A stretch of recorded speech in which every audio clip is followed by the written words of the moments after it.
equations can be simplified by eliminating terms which are very small. Now, what do you mean by small in comparison? How do you do the comparison? The comparison will be done in terms of the orders of magnitude. So, in orders of magnitude coming as additive terms, and in comparison with other terms, they will be neglected. Okay, so that's basically the fundamental approach to the order field approach to boundary layer equations. Okay, so now we have the non-dimensionalized continuity equation, and in that we know that U naught varies from electricity varies from 0 to 1 and 0 to, because the wall U is equal to 0 at free stream U equal to V infinity. So that's a variation for U bar. Rho bar is rho by rho infinity. That is the order of magnitude is almost or actually it's safe to consider the order of magnitude as 1 for rho bar.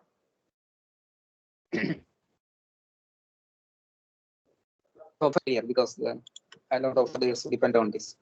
What I said was that the non-dimensional velocity becomes is 0 the wall and is 1 close to is 1 in the free stream. It is 1 at the free stream because U is equal to U in V infinity, and the U bar is defined as U by V infinity. So the variation for U bar is from 0 to 1. So it can be considered as order of magnitude 1. Similarly, rho bar can be seen to be of order of magnitude 1. This I'll show again based on the CFD simulation. Okay, that the variation of rho bar. And X bar, that is X by C. That is the characteristic dimension. That also varies from 0 to 1, from the maximum, the tip of the flat plate to the end of it. So that can also be considered to be order of magnitude 1. And Y bar, that is Y divided by the characteristic dimension C. So Y bar varies from 0 to delta by C. That is within the boundary layer. Within the boundary layer, at the boundary Y equals 0. At the wall Y equals 0. At the end of the layer Y is delta by. Sorry. At the boundary Y bar is equal, and at the end of the boundary layer Y bar is delta by C. Right?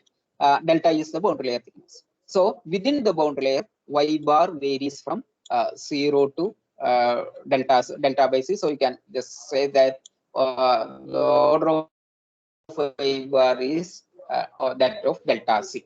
So order of X bar is equal to 1, but order of Y bar is delta by C. Okay. Now, just a bit of manipulation of all these, or rather combining all these orders of magnitude and substituting them back in the continuity equation. That is, say, though rho we have seen already, that is order of magnitude 1, though U bar is order of magnitude 1, though X bar is order of magnitude 1, and rho again, and though W bar is, though V bar, the order of magnitude of V bar we have not written. And Y bar we know is order of magnitude of delta, because it varies from Y bar. It varies from 0 to the end of the boundary layer. We are saying we are focusing our attention to the boundary layer. What happens within the boundary layer? So if you substitute whatever we know, then the order of magnitude of V bar can be of the order of delta. Please look at this. Try to explain it. This region. Okay. I have just substituted whatever we saw here as the orders of magnitude. The only one remaining is order of magnitude of V bar. What is V bar? The Y component of velocity divided by V infinity. Okay.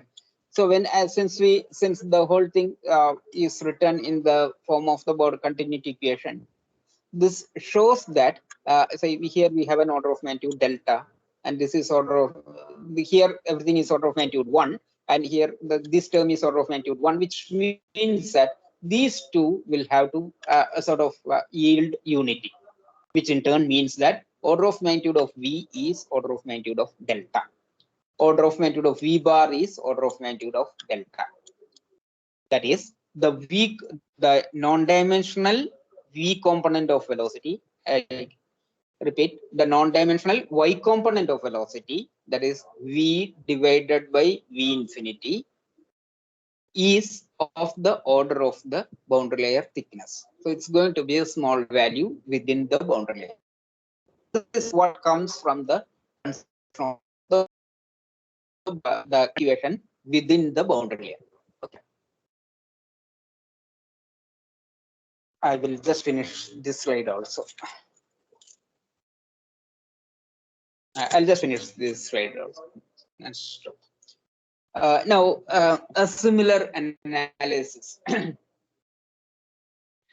for other equations, just with the way that we have in each terms and then comparing the orders of magnitude, etc., leads to all these identities, that is order of magnitude identities, and the boundary layer equations, in addition to all these, they also assume that the Reynolds number is quite high. Reynolds number is quite high. So in addition to, so if you substitute all these, that is the Reynolds number of assumption comes where we have the currents of Reynolds. When all these are plugged into an equation direction, it can be shown that dou P by dou Y is equal to 0. I'll just go back to the boundary, the set of equations. So yeah. We are talking about momentum, the Y momentum equation. This is X momentum equation. This is Y momentum equation. Order analysis of momentum equation for high values of Reynolds number, that is important. High values of Reynolds number indicates that dou P by dou Y is equal to the M infinity squared there. In the standard analysis, this 1 by infinity M is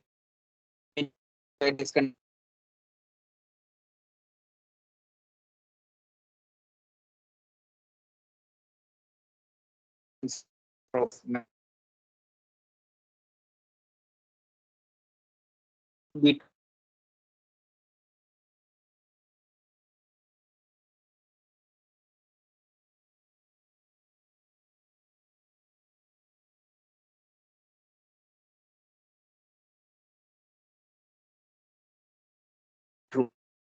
isolate. Sir, you are not audible.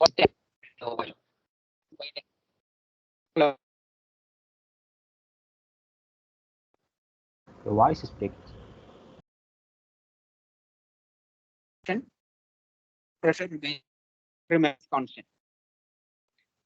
Here we are actually going to have solid flows in high. This dou P by dou Y equals 0 is coming because 1 by infinity M infinity squared is considered to be of the order of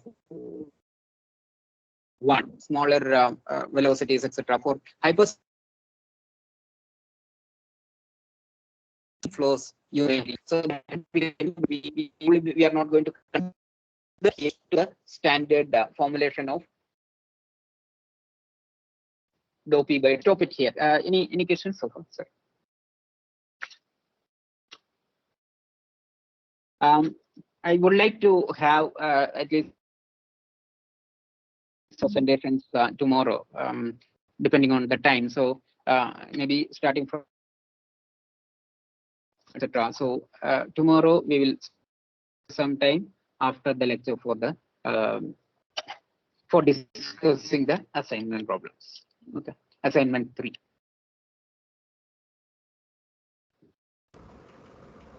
Okay. If you have no questions, I'll stop here. Okay, thank you. Bye. Thank you.